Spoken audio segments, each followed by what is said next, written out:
Thank you, Mr. Speaker and members. I actually hadn't planned on talking, but I am voting today in support of ACA 5, and I want to thank the member from San Diego. She never takes the easy road, and I appreciate that, but it's definitely worth doing. You're one of the hardest working members I know. The male member from San Diego, when he spoke, and it really touched me when he said his parents told him, life's not fair, you got to work twice as hard. My mom told me the same thing.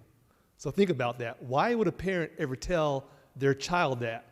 Life is not fair, you have to work twice as hard as everybody else. I have 4 daughters. I told them the same thing. That's the reality people face. It's interesting, think about the Civil Rights Act of '64, Voting Rights Act of '65. I was born in '64, I'm 56. My dad's in the military in France, my family's over there, and he hadn't been able to vote before then.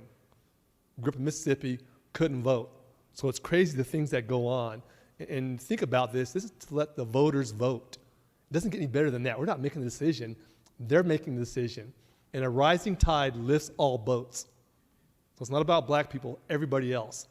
For the API community, Southeast Asians, a lot of folks are going to benefit from this just to have a chance. So think about that. A rising tide lifts all boats. I want my 4 daughters to have a chance. They're black women. And if you think about this, for the past 4 years, I've run a pay equity bill for women in the legislature. And this year the bill is, we're working with the administration on it, and hopefully the bill gets through, but who knows? But when Callie Char tells me it's going to take 10 years to bring up the pay of women to men in state service, that is insane. That is far too long. Think about that, 10 years to bring it up. And if you're a female chief in this building, you make less than male chiefs do. Why is that? I worked for a county for 30 years and a city for 15. And whatever that classification was, you made the same pay in that job description.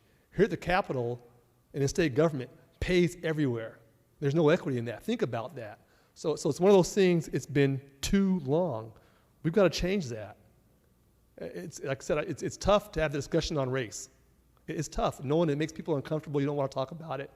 I can't change the color of my skin. I'm a black man. But it's something for the voters to go vote. So I don't know why anybody would begrudge the voters to make a decision. They voted on this 25 years ago.